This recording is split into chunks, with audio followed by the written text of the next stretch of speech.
Veliko je govora o elektromobilnosti, itak, ampak lahko bi rekel, da v avtomobilih je že kar nekaj cajta med nami, čeprav daleč od tega, kar so napovedovali proizvajalci. Kaj pa transport? Ja, tukaj gredo pa zadeve še počasneje, ker takšno maso premikati z elektriko pa res ni hec. Pa ne hec v smislu moči motorja in to tukaj sploh ni težav, največja ovira so baterije. Pa polnjenje in Mercedes-Benz zdaj predstavlja svoj skoraj končni e-Actros 600. Ta velik tovornjak, ki lahko vleče ta velike prkolce. Pri električnih vozilih je še posebej pomembna aerodinamika in tukaj se lepo vidi, kako so lahko celo masko zaprli. Je čist ravna. Potem dno je tudi čist ravno, odbijač je prilagojen, tukaj nekaj odprtine sicer so, ker nekaj hlajenja tudi rab tale sistema, ne. Potem pneumatike so posebne z manjšim kotalnim oporom. Potem ful zanimivo je tole, recimo, kako so teli usmerniki glede gor narejeni. Pa teli ob stran. Teli so hudi za prkolco, taka fajn guma, pa da ne govorim spoiler na strehi, ne. Zgleda prav športno in tudi pomaga, baje, pri manjši porabi elektrike. Pa tole je še zanimivo, kako se tale stranska aerodinamična zaščita odpre, da greš lahko pol gor kaj zrihtati. Ne vem, recimo od blizu pogledati, kako baterija zgleda. Tole je recimo zanimivo, pa vem, da CO2 ni kriv za vse, daleč od tega. Recimo, ene vaše jeans kavbojke v svojem življenjskem ciklu, torej produkcija, vzdrževanje, pranje in potem kot odpadek, so krive za nastanek 33 kg CO2. Gremo naprej. En Mercedes v svoji življenjski dobi EQE 30,1 tone, tukaj se šteje proizvodnja in potem uporaba.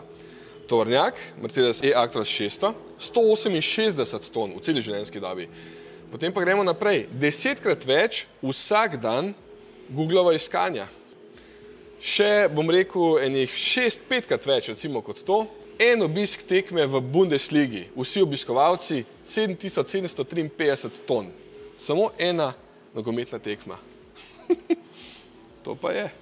Vse to ob upoštevanju, da gre vsak gledalec na tekmo s svojim avtom pa tako naprej. Enak zanimiv je tudi podatek, da električni Actros v smislu izpusta CO2 dizelskega prehiti že pri 100 000 km, tudi če upoštevamo izdelavo baterije. Po 1,2 milijona kilometrih, kolikor je garancija na baterijo in kolikor naj bi prevozili v 10 letih, naj bi bil izpust za kar 80% manjši. Ja, lahko vse to preverite na teh zaslončkih tudi sami, če vas kdaj zanese na ta konc Nemčije v vrt ob Renu. 3 tedne nazaj so odprli to lokacijo za javnost, da si lahko od blizu ogledate vse novosti. Jaz pa ga danes ne bom samo gledal, ampak končno tudi zapeljal. Me res zanima, kako se obnese električni tovornjak z menjalnikom 4 stopnjami. Ampak očitno ga bom vozil v dežju, ker se ravno nekaj kvar vreme.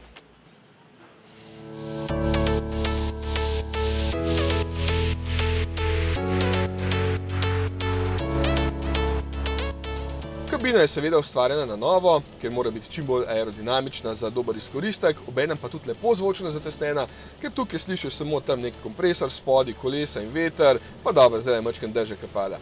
Zanimiv občutek je, ko pohodeš pedal za plin, ne za plin, za elektriko in se začne ta gmota potem takoj premikati. Čist lahkotno.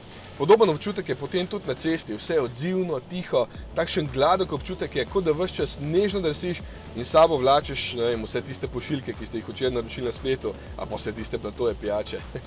Električna motorja ponujata ves navor skozi celotno območje vrtljajev, tako da je navor največji takoj, ko speljete, ali pa potem, ko ga do konca tiščite. Skoraj 3200 Nm je na voljo, 3200. Inženirji so razvili 800-voltno omrežje za 2 elektromotorja, ki dajeta skupaj konstantno 400 kW moči, trenutno pa lahko kar 600 kW, tako da si lahko ali pa težko predstavljate, kako zmogljiv je v resnici ta stroj tudi ob polni obremenitvi.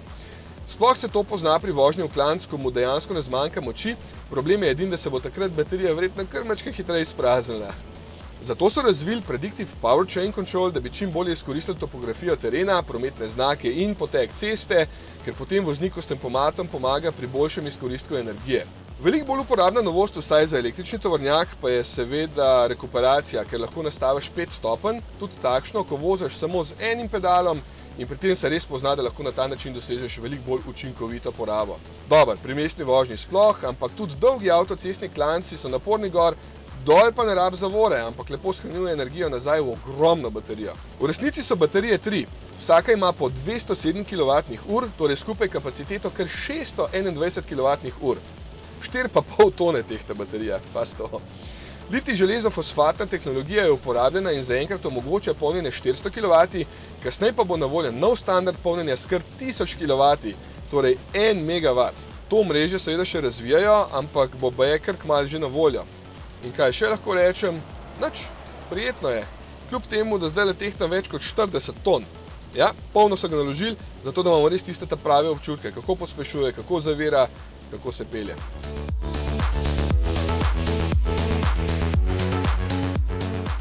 Ja, poprečna poraba na teh testnih vožnjah je okrog 120 kWh na 100 km, kar pomeni, da s polno baterijo dejansko lahko prevoziš dobrih 500 km.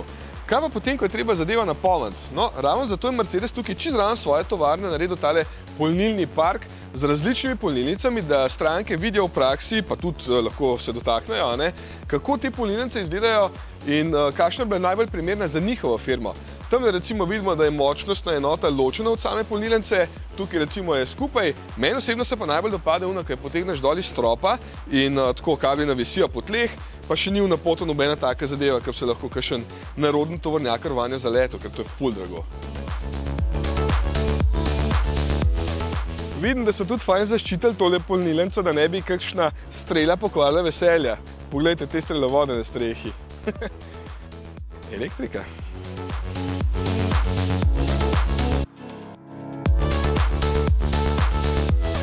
Oddalec se sicer ne vidi, ampak tole je pa dizelski Actros L. Če tisti tehta skoraj 12 ton, je ta pravi športnik z dobrimi 8 tonami.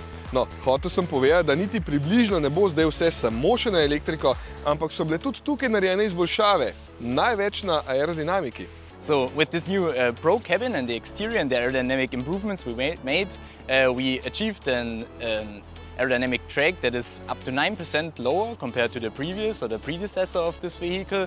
And for this diesel vehicle, the Actros L, we can see in the back, this comes to around up to 3% fuel efficiency from aerodynamics alone. Yeah, the wheel covers are also a new feature we introduced, and this also plays together with the whole shape of the bumper and also the entrance in front that is new for this vehicle.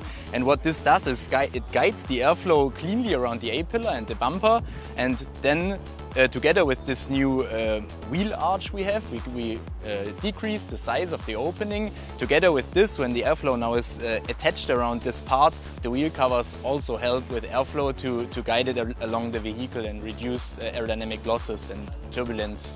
Yeah, I mean, that's one of the big leverages we have to improve fuel consumption. Obviously, there's also the engine or the powertrain for zero-emission vehicles, but aerodynamics is a really big contributor to efficiency, to overall efficiency of the vehicle. Yeah, the diesel is not that yet. Seveda, da ni, je pa lahko za marsikoga tudi stroškovno takšen električni tovornjak v primerjavi z dizelskim že prednost. Konec leta se sicer začneta oba proizvajati tukaj v eni največjih tovarn na svetu, v Vrtu, tako da sem danes vozil prototip. Seveda v dežju, ko neham pa posije sonce.